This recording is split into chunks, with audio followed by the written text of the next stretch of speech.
Dugaan mangsa serangan Christchurch rakyat Malaysia tidak dibantu tidak benar. Beberapa suspek kes pencemaran Sungai Kim Kim miliki rekod jenayah lampau. Tiada cukai baharu akan diperkenal tahun ini.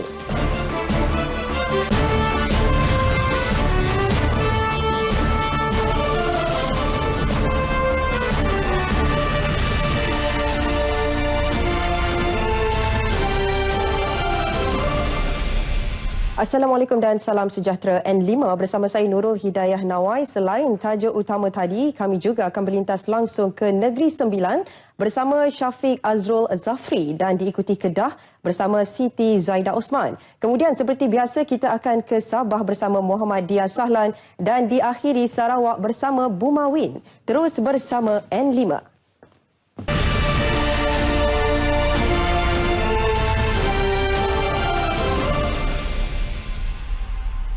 Kementerian Luar mengesahkan tiada rakyat Malaysia dilaporkan terlibat dalam insiden tembakan rambang tram di Utrecht, Belanda. Perkara itu disahkan oleh menterinya Datuk Saifuddin Abdullah dalam satu kenyataan media. Berikutan kejadian itu, kerajaan Belanda kini meningkatkan tahap keselamatan ancaman ke tahap 5 di wilayah Utrecht sehingga pukul 6 petang waktu tempatan. Rakyat Malaysia yang berada di Utrecht boleh berhubung dengan Kedutaan Malaysia The Hague seperti tertera. Datuk Saifuddin turut melahirkan rasa terkejut dan sedih atas perkara yang berlaku. Jelasnya rakyat Malaysia perlu bersatu hati dengan negara-negara lain mengutuk sekeras-kerasnya serangan tersebut yang berlaku hanya beberapa hari selepas insiden tembakan di Masjid Christchurch, New Zealand. Beliau juga menzahirkan rasa simpati dan ucapan takziah kepada keluarga mangsa yang kehilangan insan tersayang. Kenyataan sebuah akhbar tempatan berbahasa Inggeris yang menyiarkan laporan tentang kekecewaan rakyat Malaysia yang menjadi mangsa dalam tragedi berdarah serangan di Christchurch, New Zealand tidak benar. Sebaliknya, Timbalan Perdana Menteri Datuk Seri Dr. Wan Azizah Wan Ismail berkata, kerajaan telah mengambil langkah dan tindakan segera bagi membantu mereka yang terlibat sejurus selepas menerima laporan tentang kejadian itu. Saya hairan sebab sejurus je apa yang kita dengar tentang tragedi yang berlaku di Christchurch. Menteri Luar kita telah mengeluarkan kenyataan dan memberikan satu tawaran kita akan buat bantuan untuk rakyat Malaysia di sana yang terkesan dan menjadi mangsa. Timbalan Ketua Setiausaha Kementerian Luar Negeri pun telah terbang ke sana untuk memberikan bantuan dan juga pegawai-pegawai kita dihantarkan 3 orang untuk memberi bantuan khusus kepada mangsa orang-orang Malaysia rakyat Malaysia di Christchurch.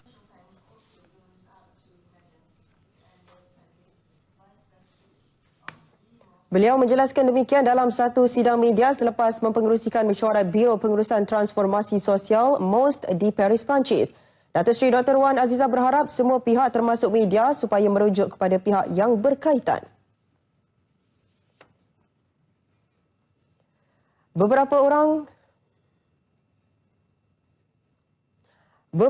daripada 9 suspek yang ditahan bagi membantu siasatan kes pencemaran kimia di Sungai Kim Kim semalam didapati memiliki rekod jenayah lampau. Jelas Ketua Polis Negara Tan Sri Muhammad Fuzi Harun, fokus siasatan terhadap mereka adalah berhubung pembabitan dalam kes tersebut. Tambah beliau, kemungkinan akan ada lagi tangkapan dibuat bagi membantu siasatan yang sedang dijalankan Polis Johor dengan kerjasama Polis Bukit Aman. Mereka ni bekerja dengan syarikat-syarikat tertentu dan ada juga yang terlibat dengan elemen-elemen jenayah. Jadi siasatan kita apa yang penting pada ketika ini bukan isu lain, jenayah alam sekitar yang melibatkan mereka. Itu prioriti kita. Amat mengecewakan ahli-ahli. Betul lah kita terbeban. Beliau bercakap kepada media selepas menyaksikan majlis menandatangani Memorandum Persefahaman MOU di antara Koperasi Polis Diraja Malaysia KPDRM dengan Persatuan Pegawai-Pegawai Kanan Polis Bersara Malaysia RESPA dan Persatuan Industri Keselamatan Malaysia PIKM di Ibu Negara. Dokumen kesepahaman yang Indah Water Consortium IWK Sdn Bhd dalam satu kenyataan media memaklumkan loji rawatan kumbahan yang diselenggaranya tidak melepaskan air sisa yang dirawat ke Sungai Kim Kim.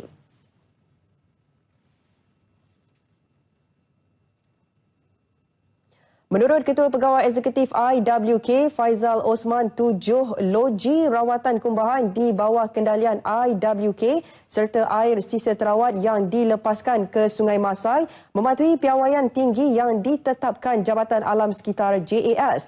Pihak IWK juga katanya memantau indeks kualiti udara yang dikeluarkan Jabatan Alam Sekitar JAS setiap hari dan memaklumkan kepada kaki tangan bertugas di loji-loji tersebut. Kaki tangan IWK turut dibekalkan dengan topeng pernafasan sebagai langkah keselamatan.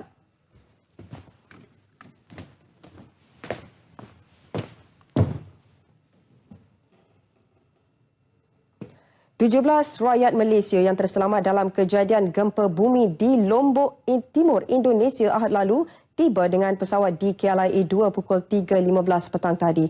Perkembangannya terus saja ke lokasi bersama Andy Reza Rohadian. Pesawat AirAsia AK-309 yang membawa kesemua 17 mangsa telah pun tiba di lapangan terbang antarabangsa Kuala Lumpur KLIA 2 kira-kira pukul 3.15 petang tadi. 11 daripadanya telah pun keluar dari pintu ketibaan antarabangsa di KLIA 2 manakala 6 lagi mangsa meneruskan penerbangan ke Johor Bahru. Saya bersama dengan salah seorang mangsa yang terlibat dalam insiden tanah runtuh di Lombok, Indonesia, Mr. Chow. Terima kasih kerana bersama kami. Mr. Chow mungkin boleh kongsikan keadaan ketika tanah runtuh itu berlaku. Kebetulan hari itu saya tak pergi.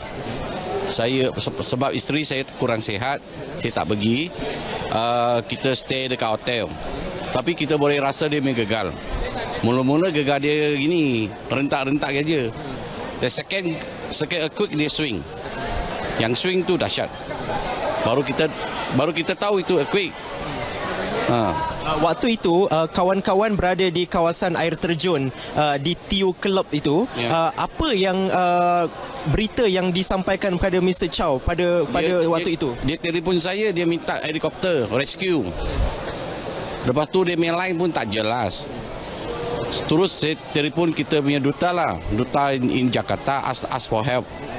So at the end dia ada rescue team. Rescue team dia ada masuk hutan, ada tolong, ada bawa dia orang keluar. Masih ada lagi beberapa rakyat Malaysia yang berada di sana. Itu juga sebahagian daripada kumpulan yang menyertai rombongan Mr. Chow di sana. Bagaimana situasi mereka di sana? Situasi sana memang ada gentar sikit lah. Kita memang takut. Tak ada pengalaman macam ni. Salah seorang tersangkut dalam. Kaki dia ada tindih dengan tu batu. So dia punya rescue team, tak tahulah, saya tengok dia orang masuk rescue team. Kawan-kawan yang masih dirawat tu sekritikal mana keadaan mereka? Adakah terjejas teruk tubuh badan mereka? Ya, setengah. Ada 6 orang quite serious. Ada kaki yang patah, ada kena kepala. Dia pun not conscious. Baik. Terima kasih Mr. Chow kerana berkongsi dengan kami. Baik saudara, selain daripada 17 mangsa yang terselamat yang tiba di KLIA pukul 3.15 petang tadi, 4 lagi mangsa difahamkan telah pun masih berada di Indonesia untuk dirawat, manakala 2 lagi mangsa yang terkorban juga akan dibawa pulang hari ini kira-kira pukul 5.10 petang di KLIA 1. Rakan tugas Farhana Azwani Ismail berada di sana untuk membawakan perkembangan proses membawa balik mangsa yang terkorban. Farhana, silakan.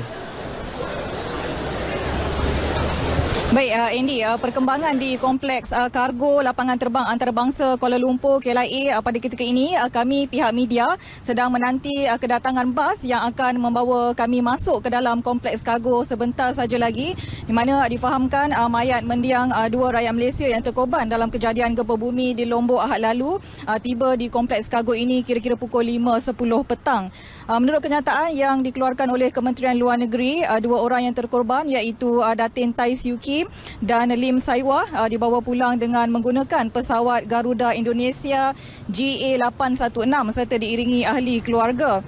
Dua yang terkorban itu adalah dari sekumpulan 28 pelancong Malaysia yang tiba di Lombok 14 Mac lepas dengan 22 daripadanya berada di air terjun Tio Club Senaru di Lombok Utara. Difahamkan kesemua mereka menyertai aktiviti perjumpaan semula bersama rakan dari Sekolah Menengah Jementah Segamat Johor. Untuk makluman, Mendiang Datin Tai Siu Kim merupakan timbalan Ketua Pengarang Eksekutif Sinchu Daily dan isteri kepada Ketua Pengarang China Press Datuk Teo Yan Kun. Dalam percutian itu, Mendiang turut membawa anak lelakinya yang berumur 20 tahun juga dilaporkan mengalami kecederaan serta menerima rawatan di sebuah hospital di pulau berkenaan. Difahamkan Mendiang Datin Tai Siu Kim akan dibawa ke pusat peringatan Nirvana di Ibu Negara untuk upacara keagamaan sebelum proses pembakaran mayat pada Sabtu ini jam 10 pagi. Manakala Mendiang Lim Sai Wah pula ke tempat peranginan berkenaan ditemani suaminya Tan Ching Chuan berusia 62 tahun yang turut mengalami cedera ringan. Dan selain Lombok Utara, gempa bumi yang berlaku ahad lalu turut dirasai di Lombok Timur, Lombok Barat, Lombok Tengah, Mataram di Nusa Tenggara Barat dan sebahagian di kawasan selatan Pulau Bali. Jadi sekian langsung perkembangan dari kompleks kargo KLIA. Kembali bersama Dia di Angkasa Puri. Silakan. Baik, terima kasih Indi Reza dan Farhana untuk laporan sebentar tadi. Baik saudara, kita ke perkembangan seterusnya. Sultan Johor Sultan Ibrahim Sultan Iskandar membatalkan penganjuran Majlis Jamuan Teh dan Majlis Jamuan Negeri bersempena Hari Keputeraan Baginda pada 23 Mac ini. Pembatalan majlis itu bagi menzahirkan rasa kesedihan baginda ke atas mangsa pencemaran bahan kimia di Sungai Kim Kim, Pasir Kudang. Mengikut jadual asal, kedua-dua majlis itu akan diadakan pada 24 dan 25 Mac ini. Sultan Ibrahim bertitah dengan pembatalan majlis itu, ia membolehkan para petugas pelbagai jabatan dan agensi kerajaan termasuk pasukan keselamatan menumpukan kerja-kerja pembersihan sisa kimia di Sungai Kim Kim. Seorang pegawai kanan Suruhanjaya Syarikat Malaysia SSF dan dua pengarah syarikat IT direman 5 hari bermula hari ini. Ketiga-tiga suspek berusia 44 hingga 56 tahun itu ditahan bagi membantu siasatan berhubung penyelewengan projek berjumlah 30 juta ringgit melibatkan Suruhanjaya Syarikat Malaysia SMM. Perintah reman dikeluarkan oleh Magistrate Ahmad Ashraf Muhammad Kamal selepas permohonan dikemukakan SPRM di Mahkamah Magistrate pagi tadi. Pegawai kanan berpangkat pengarah itu dipercayai bersubahat dengan dua pengarah syarikat IT terbabit bagi mendapatkan kelulusan dalam menawarkan perkhidmatan perisian sijil yang diakui sah tanpa mengikut peraturan di bawah Bidang Kuasa Suruhanjaya Komunikasi Malaysia SKMM. Kes disiasat mengikut Seksyen 17(A) SPRM 2009 dan jika sabit kesalahan boleh dipenjara sehingga 20 tahun dan denda 5 kali ganda nilai suapan. Ketiga-tiga suspek ditahan pada pukul 11 semalam di Petaling Jaya dan Kuala Lumpur. Sementara itu, seorang ketua Balai Polis antara 14 individu ditahan reman Suruhanjaya Pencegahan Rasuah Malaysia SPRM atas tuduhan meminta dan menerima rasuah untuk melindungi premis urut di sekitar ibu kota. Perintah reman dikeluarkan oleh Magistrate Ahmad Ashraf Muhammad Kamal setelah kesemua suspek berusia antara 29 hingga 54 tahun dibawa ke Mahkamah Magistrate Putrajaya. 7 suspek yang terdiri dari penjawat awam itu direman selama 4 hari. Manakala 7 lagi suspek orang awam direman masing-masing 4 dan 5 hari. Suspek direman bagi membantu siasatan mengikut Seksyen 16 dan 17 Akta SPRM 2009 yang boleh membawa hukuman penjara tidak melebihi 20 tahun atau denda RM10,000 atau 5 kali ganda daripada nilai suapan mengikut mana-mana lebih tinggi. Sumber SPRM berkata, kesemua suspek dipercayai menerima sogokan itu daripada pemilik premis urut dan ditahan di 16 lokasi sekitar Lembah Kelang. Premis urut yang menggunakan khidmat wanita warga asing itu pernah diserbu Jabatan Imigresen pada Sabtu lalu.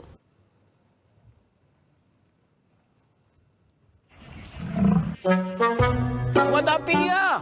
Water sekali ni! Gila apa?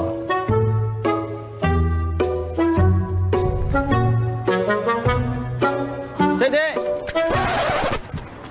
Assalamualaikum, Cik. Waalaikumsalam. Boleh saya bantu? Saya nak pergi tengok 5. Kat sini kan? Memang betul, Cik. Tapi bukan hari ni. Habis tu bila?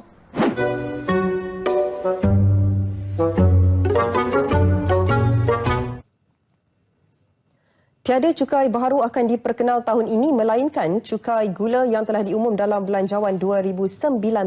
Bagaimanapun jelas Perdana Menteri Tun Dr. Mahathir Mohamad, pelaksanaan cukai tersebut terpaksa ditangguhkan bagi memastikan mekanismenya menepati objektif penjagaan kesihatan. Tambah Tun Dr. Mahathir, bermula tahun depan pendapatan cukai tersebut akan digunakan bagi menyediakan program sarapan percuma dan berkhasiat untuk pelajar sekolah rendah. Beginning next year, the government will use the revenue collected from this tax to provide free and healthy breakfast programs for all primary school children.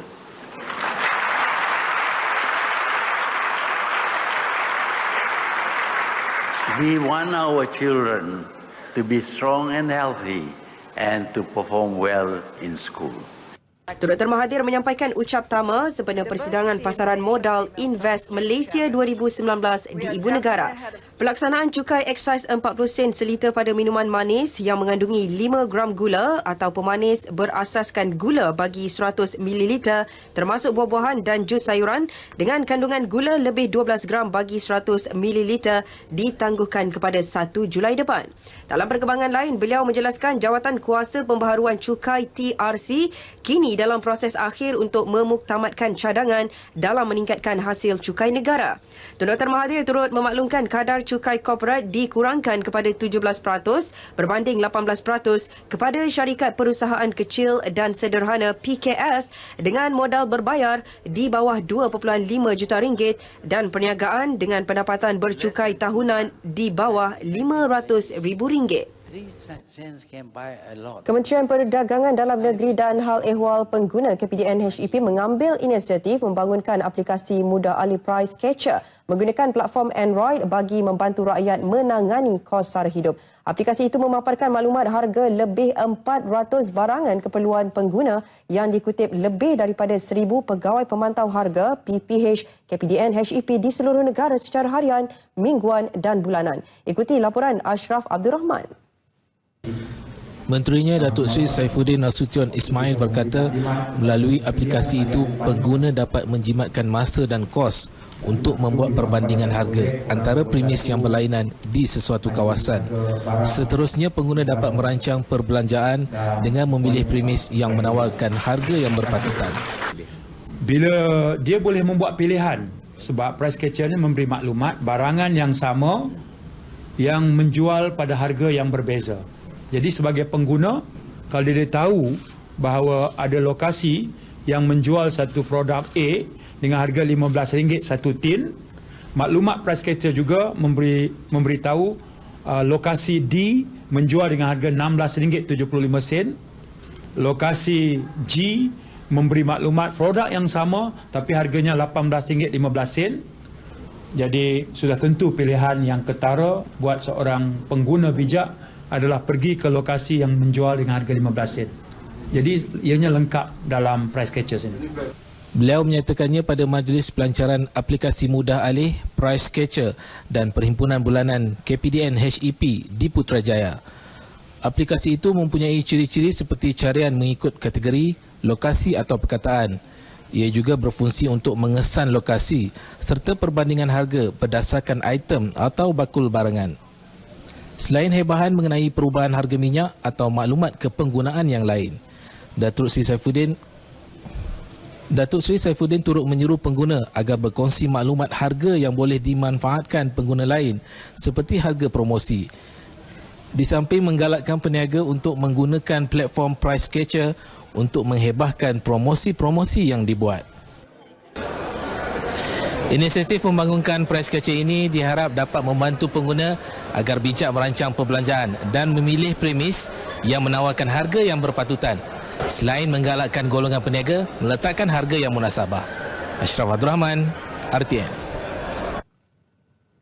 Projek pembinaan baharu bagi perumahan dan industri perlu mempunyai kemudahan akses internet. Justru, Menteri Komunikasi dan Multimedia Gobind Singh Dew berkata pihaknya berhasrat membawa isu tersebut ke perhatian Kabinet agar satu polisi diwujudkan dengan mewajibkan projek baharu menyediakan infrastruktur berkenaan.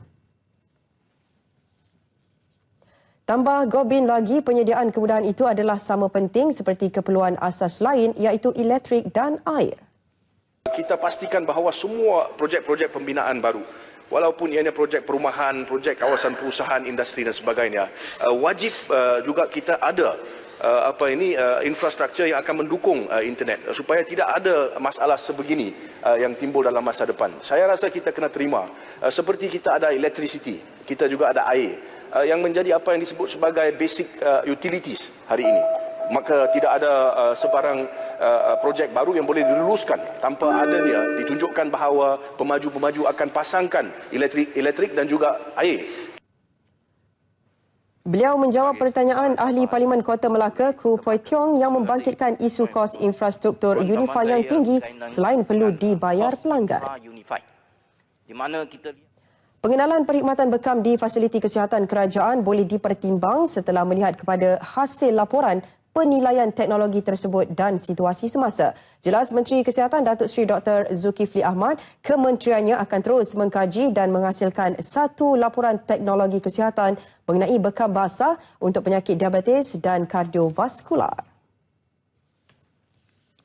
Beliau menegaskan kementerian akan meneliti bukti saintifik berkaitan keberkesanan bekam basah bagi kedua-dua penyakit tersebut dalam masa terdekat. Kita akan sentiasa, terutama kalau clinical researchers itu adalah daripada tokoh-tokoh tempatan kita, kita mesti terbuka untuk meneliti segala dapatan-dapatan yang seperti yang dibuat oleh Dr. Aziz As-Safi ini, yang saya juga, kita punya keupayaan di situ, kita punya juga clinical researchers dan kumpulan-kumpulan yang boleh mengkaji dapatan-dapatan beliau, dan kalau itu semua adalah sangat penting. Meskipun kalau lebih mendetail, saya juga boleh membuat beberapa penyetelahan, tetapi ringkasnya saya bersedia untuk terus membangunkan ini. Beliau menjawab pertanyaan ahli Parlimen Kuala Kedah Dr. Azman Ismail. Diminta mengulas premis-premis yang menjalankan perkhidmatan bekam. Datuk Seri Dr. Zulkifli berkata, kewujudan premis bukan di bawah tanggungjawab Kementerian Kesihatan. Bagaimanapun daripada segi aspek amalan dan kebersihan, ia menjadi tanggungjawab kementeriannya. Pembinaan infrastruktur saluran paip gas asli di daerah Mualim akan diperhebat. Menteri Besar Perak Datuk Seri Ahmad Faizal Azumu berkata, perbincangan telah diadakan dengan Kerajaan Persekutuan dan pihak berkuasa pelaksanaan Koridor Utara berhubung perkara berkenaan. InsyaAllah mendapat bantuan daripada NCIA ataupun Kerajaan Persekutuan untuk memperhebatkan lagi infra, pembinaan infra di kawasan tersebut. We have the pipeline, gas tu semua dah disediakan, cuma infra tu kita nak perhebatkan lagi supaya mereka, pihak NCIA bersama dengan Invest Perak boleh menarik lebih banyak pelabur masuk ke dalam negeri Perak. Beliau menyatakan demikian selepas melancarkan projek perumahan mampu milik Taman Malim Putra di Tanjung Malim. Menurut Datuk Seri Ahmad Faizal, projek rangkaian paip gas asli itu telah dilaksanakan di kawasan perindustrian Lembah Kinta. Ketika mengulas mengenai capaian jalur lebar di negeri ini, beliau yakin selepas penstrukturan semula K Perak, perkhidmatan itu akan dapat diperluaskan tahun ini. Susulan penemuan tempat pembuangan sisa kimia di beberapa lokasi lagi termasuk di Tanjung Puteri Pasir Gudang semalam dan yang terbaru di tepi lebuh raya Pasir Gudang menghala ke Johor Bahru berhampiran Sungai Masai. Menteri Besar Johor Dato' Osman Sapian menegaskan pihaknya akan mengambil tindakan serius terhadap laporan dan aduan penduduk mengenai perkara itu. Beliau dalam kenyataannya memaklumkan Jabatan Alam Sekitar Johor JAS telah diarah untuk segera menyiasat laporan itu. Selain itu, pasukan dan agensi keselamatan seperti Jabatan Bomba dan Penyelamat JBPM serta Polis Diraja Malaysia PDRM diminta untuk menutup kawasan terbabit. Ia ditutup sehingga kerja-kerja pembersihan, kawalan dan penyiasatan selesai. Penduduk juga dinasihatkan menjauhi kawasan tersebut dan mematuhi peraturan keselamatan yang dikeluarkan. Semalam, 7 buah tong mencurigakan ditemui di bawah jambatan Sungai Sembilang berdekatan Sekolah Menengah Kebangsaan Tanjung Puteri Resort. Kertas siasatan kes bunuh kanak-kanak 3 tahun yang mayatnya dibuang ke dalam gaung di Langkawi telah dirujuk kepada Pengarah Pendawaan Negeri Kedah, Datuk Razali Cik Ani. Beliau bersetuju untuk menuduh suspek lelaki yang berumur 37 tahun di bawah Seksyen 302 Kanun Keseksaan kerana membunuh di hadapan Magistrat Langkawi pada pukul 9 pagi esok. Manakala isterinya yang berumur 40 tahun dibebaskan dengan jaminan bond bawah 118 Kanun Tata Cara Jenayah KTJ. Menurut Ketua Polis Daerah Langkawi, Superintendent Muhammad Iqbal Ibrahim lagi, hasil analisa yang dijalankan ke atas 2 batang gigi yang ditemui di lokasi pembuangan mayat menunjukkan padanan dengan sampel darah ibu mangsa sebagai anak kandung. Analisa darah pada bantal dan toto yang dirampas di rumah suspek sebelum ini juga menunjukkan padanan dengan profil mangsa. 6 Mac lalu, misteri kehilangan Nur Aisyah Alia Abdullah terbongkar apabila mayatnya ditemui di dalam gaung Gunung Raya Langkawi. Penemuan tengkorak, gumpalan rambut dan 2 batang gigi dipercayai milik mangsa setelah lokasi pembuangan mayat pada 16 Februari lalu ditunjuk sendiri oleh suspek lelaki. Baik, saudara, lintas langsung N5 diteruskan dengan kemas kini berita dari Negeri Sembilan. Rakan penyampai Syafiq Azrul Zafri telah bersedia di studio berita Kompleks Penyiaran Tuanku Muhammad Seremban. Silakan Syafiq.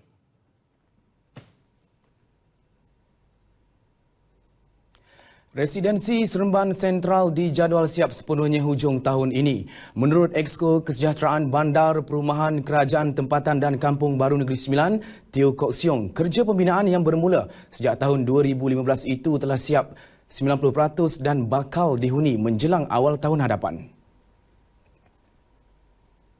1,504 rumah konsep pansapuri yang terbahagi kepada 3 kategori iaitu jenis A 800 kaki persegi, B 1000 kaki persegi dan C 1200 kaki persegi akan dijual dengan harga antara RM200 hingga RM320,000. Mempunyai kemudahan fasiliti seperti surau, tadika, dewan serbaguna dan tempat letak kereta. Residensi Seremban Central menawarkan konsep gaya hidup baharu bagi golongan muda di negeri ini yang berpendapatan sederhana. Sebab bagi pihak kerajaan negeri, kita telah pun memperlakukan pengeluaran sijil Formula Unit Share atau CFUS pada 18 Januari 2019. Okey. CFUS SIFUS adalah merupakan suatu perakuan menyempurnakan keperluan-keperluan asas dalam memohon hak milik serta sebelum perjualan mana-mana petak dalam bangunan tersebut. Beliau berkata demikian ketika mengadakan lawatan ke tapak projek Residensi Seremban Central di Seremban. Residensi itu yang berketinggian 25 tingkat mempunyai 8 blok utama dan akses terus kepada stesen komuter Seremban dengan jarak kurang daripada 300 meter. Rumah ibadat bukan Islam seperti kuil, tokong dan berdwara di negeri ini perlu diuruskan oleh jawatan kuasa pengurusan yang berdaftar dengan Jabatan Pendaftaran Pertubuhan ROS. Exco Sumber Manusia, Perlagangan dan Hal Ehwal Bukan Islam Negeri Sembilan, J. Arul Kumar berkata, berdasarkan rekod dikeluarkan oleh pejabat tanah dan daerah, hampir semua rumah ibadat didapati melanggar syarat dan peraturan ditetapkan kerana diuruskan Persatuan Penganut dan bukannya jawatan kuasa pengurusan. Sehubungan itu, beliau meminta mereka meminda semula pendaftaran dengan ROS bagi mengelakkan permasalahan pada masa akan datang. Ada dua lah, Persatuan Penganut Fasal 15 yang ke-6. Nombor ke-6 adalah Persatuan Penganut dilarang mentadbir mana-mana rumah ibadat. Tetapi di jawatan kuasa pengurusan, subkategori yang satu lagi jawatan kuasa pengurusan, ialah pertubuhan jawatan kuasa yang boleh mentadbir rumah ibadat. Ini adalah dua yang berbeza. Berdasarkan statistik, 133 tokong di negeri ini diuruskan oleh Persatuan Penganut dan hanya 22 diuruskan jawatan kuasa pengurusan. Selain itu, menurut J. Arul, setiap pembinaan rumah ibadat baharu dan kerja-kerja menaik taraf atau pengubahsuaian yang dilakukan perlu mendapat kebenaran pihak berkuasa tempatan terlebih dahulu. Lebih 1,500 pelajar aliran teknik dan vokasional di Negeri Sembilan dan Melaka mengambil bahagian dalam jelajah program keusahawanan pelajar pertama atau First Step anjuran Suruhanjaya Syarikat Malaysia SSM di Kolej Vokasional KV Port Dickson. Timbalan Ketua Pegawai Eksekutif Perkhidmatan Korporat SSM Nur Azimah Abdul Aziz berkata, program tersebut adalah siri jelajah kali ketiga yang dianjurkan dengan kerjasama Bahagian Pendidikan Teknik dan Vokasional BPTV Kementerian Pendidikan tahun ini. Jelajah bertujuan memupuk semangat keusahawanan dalam kalangan pelajar dengan memperkenalkan slogan perniagaan satu kerjaya bagi menarik minat mereka menceburi bidang perniagaan sejak di bangku sekolah. Bahawa perniagaan juga ataupun bidang keusahawanan adalah satu bidang kerjaya yang boleh diceburi setelah tamat persekolahan. Ya. Jadi SSM sangat bersyukur melalui kerjasama bersama pihak bahagian pendidikan, teknikal dan vokasional. Kami telah berjaya meneruskan program jelajah ini untuk tahun kedua. SSM turut menganjurkan pertandingan business pitching bertujuan memberi peluang kepada pelajar menggunakan ilmu keusahawanan yang diperoleh sepanjang program berlangsung. Juara pertandingan kali ini dimenangi peserta dari KV Datuk Undang Haji Muhammad Sharif, manakala Naib Johan KV Ampangan dan tempat ketiga diraih KV Datuk Lela Maharaja. Paparan itu mengakhiri berita dari Negeri Sembilan. Kembali ke Angkasa Puri untuk laporan 5 dan seterusnya. Baik, terima kasih Syafiq di Negeri Sembilan. Baik saudara, untuk kemaskini berita dari Sabah, kita langsung ke Kota Kinabalu bersama penyampainya Muhammad Dia Salan. Silakan, Dia. Baik, terima kasih Nurul Hidayah di Angkasa Puri. Assalamualaikum dan salam sejahtera. Sabah bakal mempunyai pusat latihan bomba dan penyelamat baharu yang akan dibina di Tuaran. Pembinaan pusat kelima seumpamanya di negara ini akan bermula tahun depan dengan kos bernilai RM50 juta. Pusat yang dibina di kawasan seluas 12.14 hektar itu dijangka siap dalam tempoh 2 hingga 4 tahun dan akan dilengkapi bangunan pentadbiran dan kemudahan asrama serta berupaya menampung lebih 200 pelatih dalam satu masa. Ketua Setiausaha Kementerian Kesejahteraan Bandar, Perumahan dan Kerajaan Tempatan, Datuk Seri Haji Muhammad Mentek berkata, 3 program latihan utama akan dilakukan di pusat latihan tersebut, iaitu melatih pasukan memadam kebakaran bagi penempatan atas air, kemahiran memadam kebakaran akibat minyak dan gas serta melatih pasukan sukarelawan Mosar di Gunung Kinabalu. Kita harap pusat latihan ini akan menjadi pusat latihan di rantau ASEAN yang mana kita juga turut melatih anggota dan pegawai bomba daripada negara-negara ASEAN yang lain. Jadi secara tidak langsung kita the way forward tu bukan saja untuk kursus dalaman dalam negara tetapi kita internationalize pusat latihan ini. Beliau berkata demikian dalam sidang media selepas majlis tamat latihan kursus Sijil Sains Kebombaan Siri 2 2018 di Sepanggar, Kota Kinabalu. Seramai 55 pelatih menerima sijil dalam majlis ini. Datuk Seri Haji Muhammad berkata, Sabah juga merupakan negeri pertama yang bakal mempunyai pasukan bomba dan menyelamat kebakaran penempatan atas air. Bagi sukarelawan Mosar, pasukan berkenaan akan diperluas ke seluruh negara.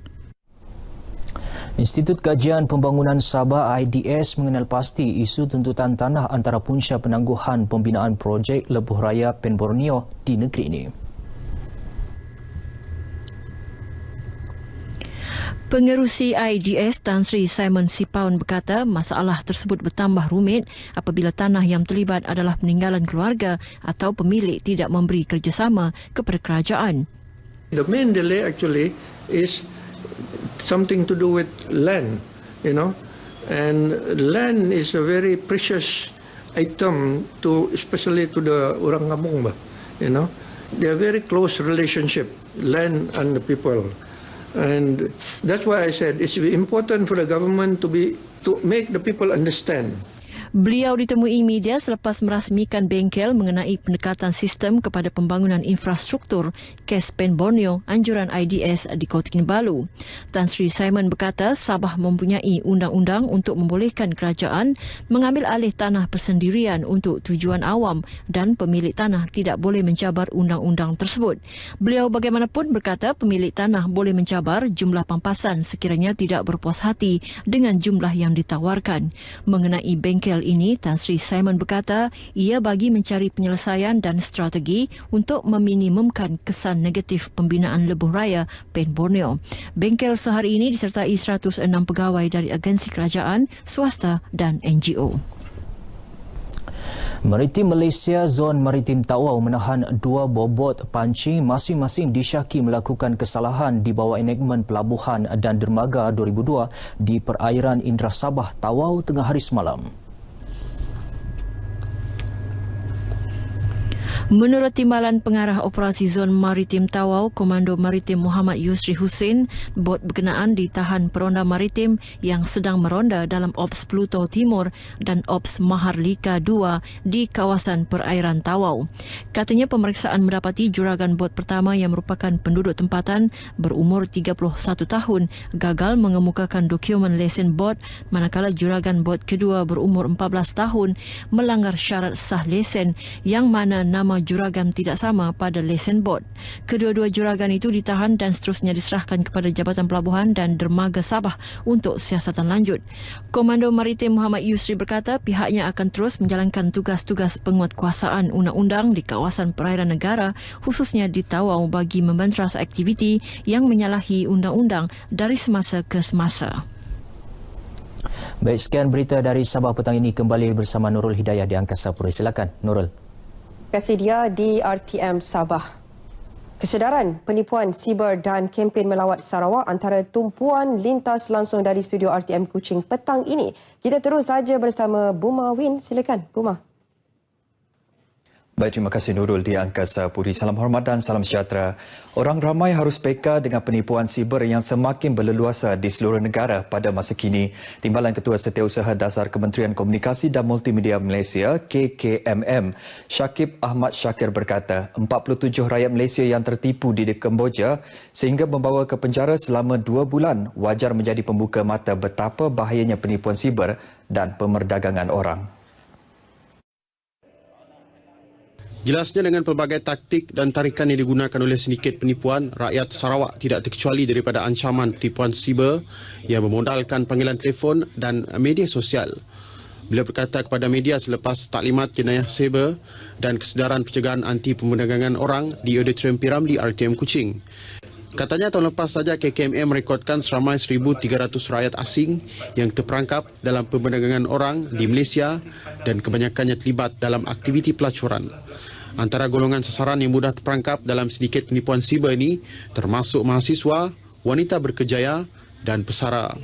Lebih 500 orang hadir dalam taklimat yang melibatkan kaki tangan Kerajaan Persekutuan dan institusi pengajian tinggi. 3 panel utama, iaitu wakil dari KKMM, Polis Diraja Malaysia dan Majlis Anti Perdagangan Orang dan Penyeludupan dijemput bagi menyampaikan taklimat mengenai ancaman jenayah ini.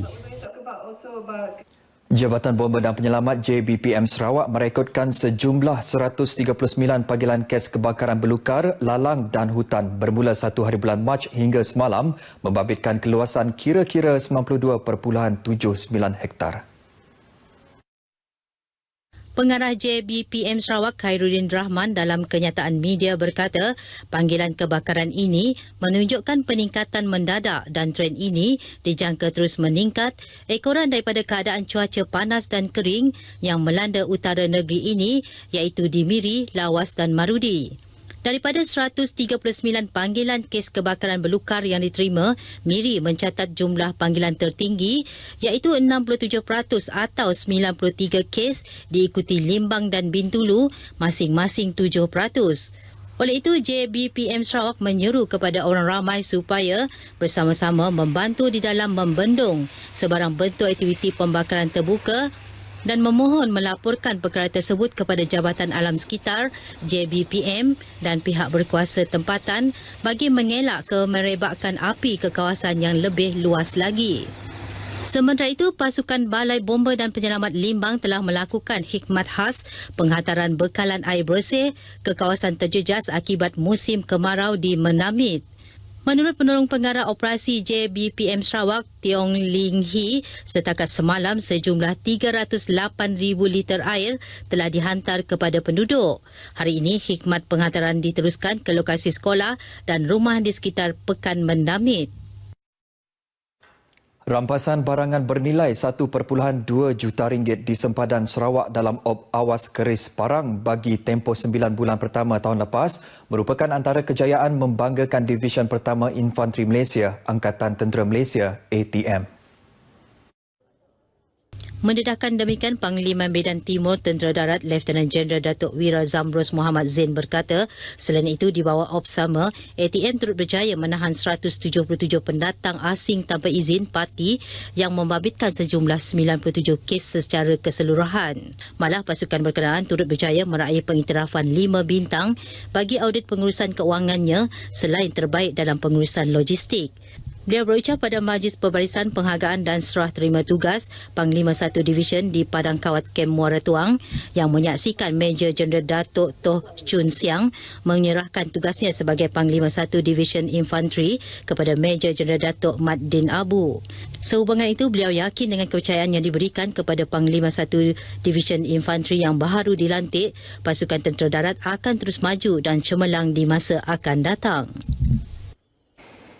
Gandingan dan kerjasama semua pihak berkaitan pelancongan amat penting dalam memastikan sasaran kehadiran 5 juta pelancong ke Sarawak tahun ini dapat dicapai bersempena kempen Melawat Sarawak. Timbalan Residen Bahagian Miri Nyurak Keti berkata, agensi-agensi mahupun persatuan yang terlibat termasuk perhotelan, teksi dan bas sewa diharap akan memberi gambaran terbaik kepada pelancong mengenai produk-produk pelancongan yang ditawarkan di Sarawak termasuk di Miri. Beliau berkata demikian pada program Jerayawara Kempen Melawat Sarawak Bahagian Miri di Dewan Suara Miri. Katanya Miri mempunyai banyak tempat menarik yang boleh diketengah kepada masyarakat luar selain aktiviti pelancongan yang boleh menarik kehadiran pengunjung. Ini termasuk Pantai Tusan yang mempunyai hamparan yang indah, projek wireless walk, Bakam Point dan acara-acara antarabangsa seperti pertandingan memancing laut dalam Miri. Justru beliau berharap semua pihak berkepentingan bersama-sama membantu kerajaan mempromosi keunikan produk pelancongan Sarawak bagi memacu industri pelancongannya. Turut diadakan taklimat kemasukan pelancong ke bahagian Miri, taklimat keselamatan pelancong serta taklimat mengenai Jerayawara Kempen Melawat Sarawak. Seramai 79 mahasiswa tahun 2 Program Teknologi Seni Visual Universiti Malaysia Sabah UMS mempamerkan hasil karya mereka di West Valley Galleria di Kuching bermula hari ini. Penyelaras program Pameran Integrasi Borneo ke-5, Dr. Musnin Misdih memberitahu pameran 2 hari yang bertemakan Heritage of Borneo itu terbuka kepada orang ramai. Program ini adalah satu daripada praktikal kepada pelajar-pelajar di mana Kuching telah dipilih sebagai tempat untuk mengadakan pameran ini sebab Kuching itu adalah terletak di Borneo. Sebab tema pameran ini adalah berkaitan dengan Borneo. Dr. Musnin juga memberitahu pihak UMS merancang akan mengadakan pameran serupa di Ipoh Perak tahun depan dengan mempamerkan karya-karya yang ada di Borneo untuk dipamerkan. Bagi merealisasikan hasrat tersebut, UMS katanya akan bekerjasama dengan agensi-agensi dan pelukis-pelukis dari Semenanjung Malaysia, Sabah dan Sarawak. Beliau menyatakan demikian ketika ditemui pemberita RTM pada Majlis Perasmian Pameran Integrasi Borneo ke-5. Baik saudara, setakat ini dahulu berita dari Sarawak untuk N5 petang ini. Untuk berita seterusnya, kembali kepada Nurul di Angkasa Puri. Silakan. Baik, terima kasih Buma di RTM Sarawak. Baik saudara, seterusnya kita ke Kedah bersama rakan setugas Siti Zaida Osman. Silakan. Terima kasih rakan penyampai di Angkasa Puri. Perpaduan yang dikecapi rakyat berbilang bangsa di negeri ini adalah hadiah yang paling bernilai. Justru ianya perlu dipelihara dan dihargai semua rakyat. Sultan Kedah Al-Alminu Karim, Sultan Salihuddin Ibni Almarhum Sultan Badlishah bertitah, kemajuan sesebuah negara tidak bermakna jika rakyat khususnya generasi muda tidak menghayati dan mengamalkan nilai-nilai keharmonian, perpaduan dan kedamaian dalam kehidupan mereka. Titah baginda generasi muda termasuk pelajar akan menjadi pemimpin pada masa depan dan adalah penting mereka menjalinkan hubungan yang rapat walaupun terdapat perbezaan latar belakang, budaya, bangsa dan agama. Titah Tuanku Salihuddin lagi, kemajuan negara bukan diukur dengan kepesatan pembangunan ekonomi sahaja, tetapi keharmonian rakyatnya dan kepelbagaian agama juga perlu diambil kira. Sekiranya aspek ini tidak diberi perhatian, sudah pasti dia akan menyebabkan negara menjadi mundur dan ketinggalan. Kemajuan negara yang dikecapi bukanlah alasan untuk merenggankan hubungan rakyat daripada berbagai kaum dan agama. Baginda bertitah demikian pada Majlis Anugerah Cemerlang Sekolah Menengah Kebangsaan Kek Hua Al-Usta. Berangkat sama Sultanah Kedah Sultanah Malihah Almarhum Tengku Arif. Titah baginda lagi, ibu bapa, para guru juga perlu memainkan peranan yang aktif dan memupuk nilai-nilai murni di kalangan pelajar yang berbilang kaum melalui pendekatan yang bersatu padu. Majlis Agama Islam Kedah MAIK diminta mewujudkan panduan prosedur kerja yang jelas di peringkat pentadbiran bagi memberikan penerapan yang jelas kepada pihak masjid dalam pengurusan hartanah wakaf. Raja Muda Kedah Tengku Syarafuddin Badlishah Ibni Sultan Salihuddin bertitah panduan tersebut memudahkan pihak masjid melaksanakan urusan wakaf dengan lebih baik selaras dengan kehendak undang-undang sedia ada. Baginda menegaskan tanah-tanah wakaf tidak sewenang-wenangnya diceroboh dan perlu diselenggara dengan baik serta nilai tambah ekonomi dengan perolehannya kembali kepada masjid.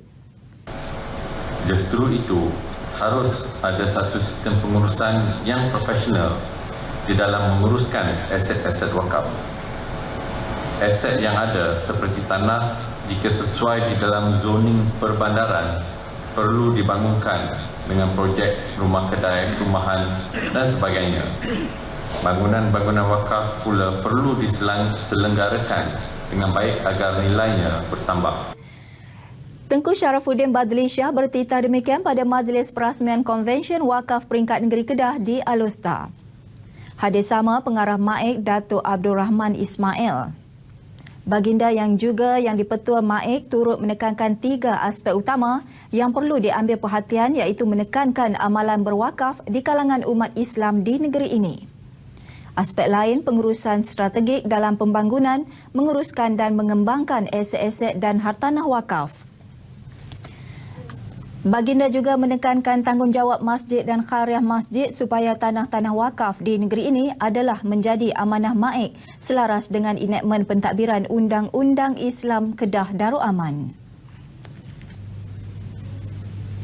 Kedah akan mewujudkan 5 lagi pusat aktiviti warga emas pawai baharu bagi tahun ini.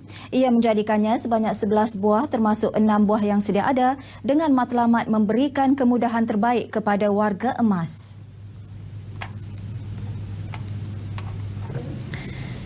Pengerusi Jawatankuasa Pembangunan Wanita, Keluarga dan Masyarakat, Pembasmian Kemiskinan dan Kebajikan Kedah, Halimatun Sa'diah Sa'ad berkata, pawai berkenaan melibatkan daerah Kota Star, Kubang Pasu, Yan, Sik dan Baling. Ia membabitkan peruntukan berjumlah RM500,000, iaitu setiap pawai diperuntukkan sebanyak RM100,000.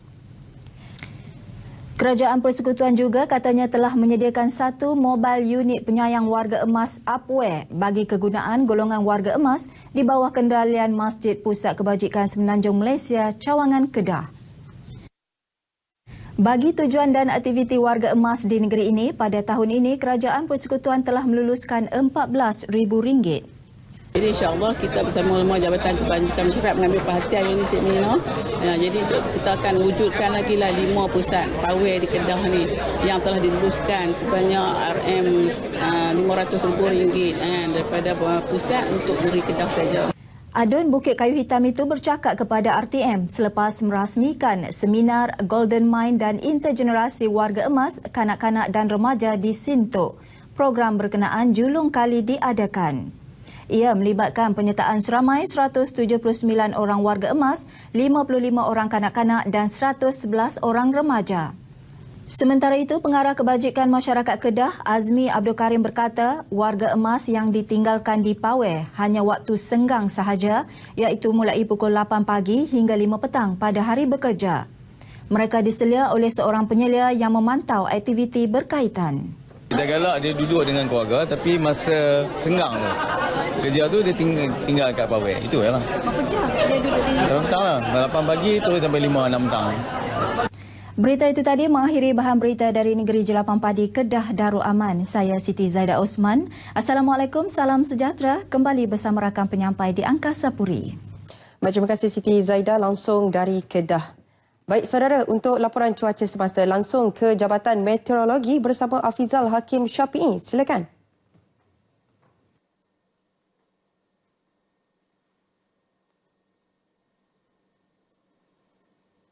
Assalamualaikum dan salam sejahtera.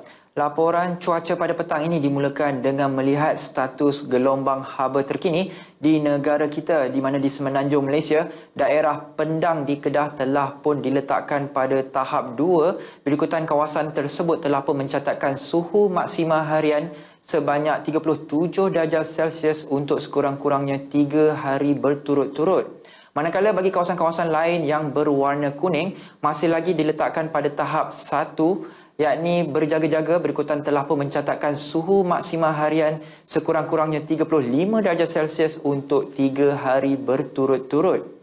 Oleh itu, orang ramai dan juga penduduk setempat, anda dinasihatkan untuk mengurangkan aktiviti luar dan memperbanyakkan minum air bagi menghidratkan diri. Jika dilihat pada paparan imej satelit pula pada ketika ini, keadaan adalah tidak berawan.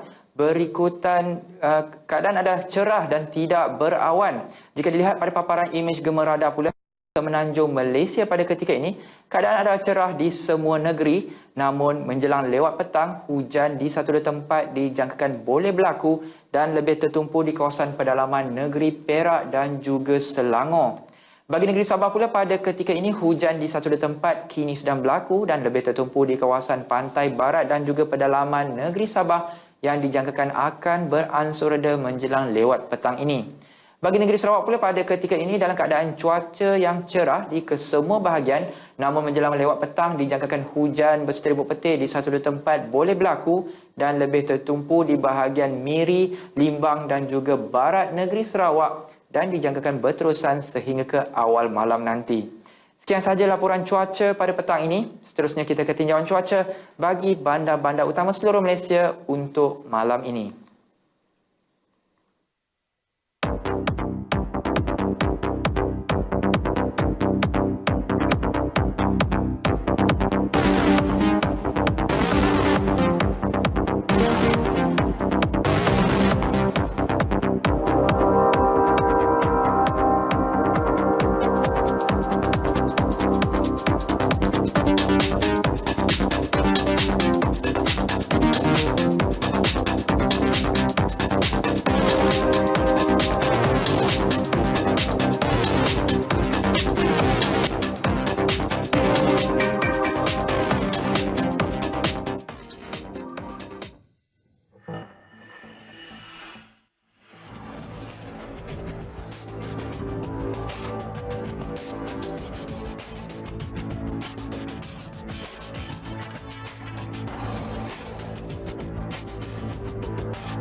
Baik, kita ke perkembangan seterusnya. Amalan gaya hidup tidak sihat antara punca pesakit diabetes meningkat di Terengganu. Statistik Jabatan Nefrologi Hospital Sultanah Nur Zahiran Kuala Terengganu menunjukkan lebih 60% daripada 32,300 pesakit diabetes di negeri itu turut menghidap penyakit buah pinggang.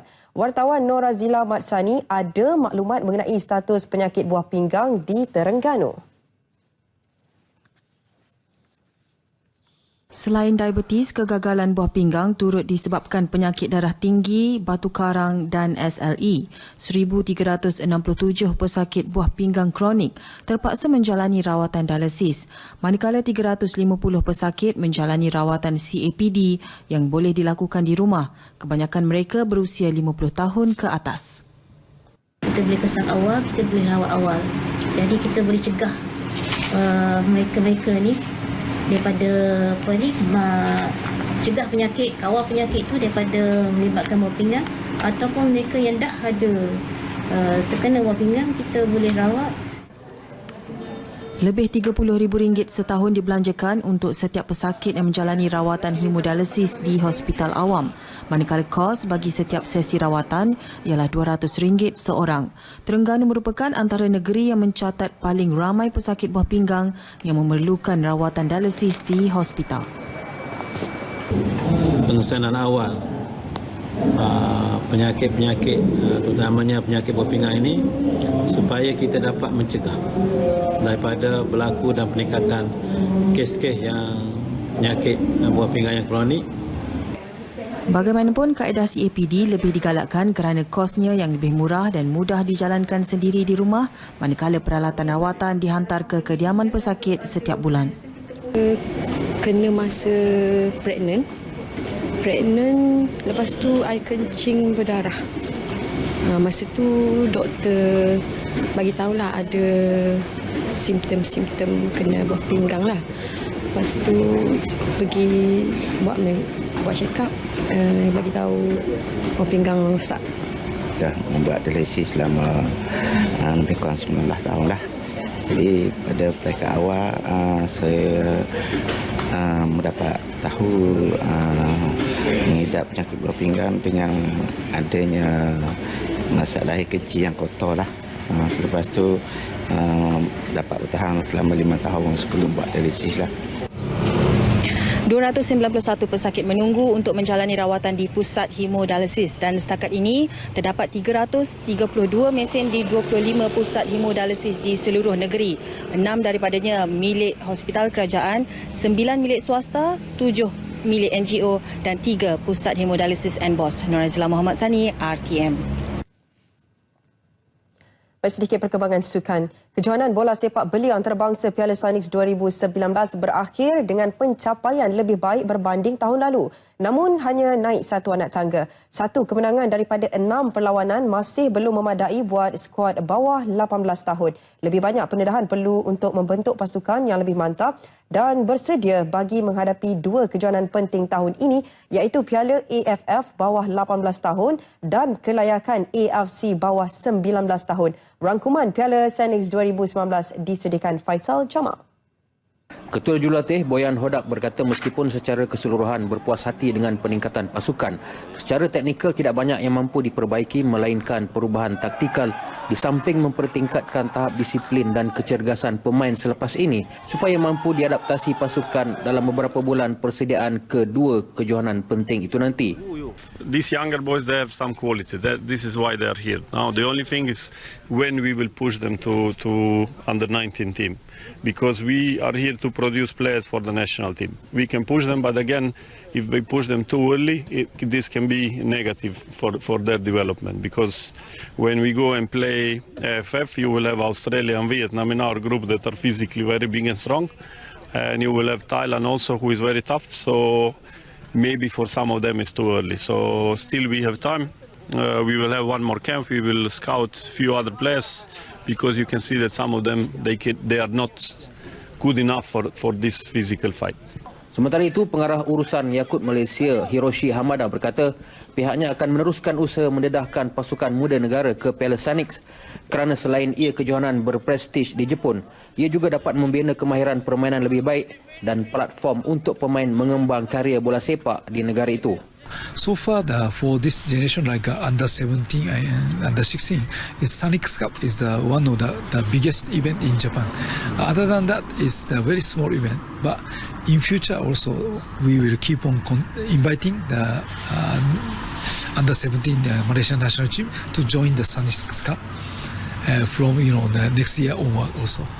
Pengalaman yang diperolehi 22 pemain selama 5 hari di Fukuoka harus dimanfaat sebaik mungkin kerana ia bukan sahaja untuk peningkatan kemahiran sendiri tetapi proses persediaan pasukan yang lebih kuat menerusi beberapa lagi latihan dan pendedahan sebelum ke kejohanan AFF dan AFC nanti. Kesimpulannya, banyak lagi tugas yang perlu dilakukan bahagian kejurulatihan demi mencari sebuah pasukan yang benar-benar mantap untuk mengharungi kejohanan Piala AFF dan kelayakan AFC bawah 19 tahun nanti. Fazal Jamal bersama juru kamera Wan Ahmad Dasuki, Wan Abdul Hamid dari Global Arena RTM. Baik, laporan sukan itu menutup N5 petang ini. Layari Facebook Berita RTM untuk pelbagai perkembangan terbaru berita tempatan dan antarabangsa. Saya Nurul Hidayah Nawai. Assalamualaikum dan salam hormat.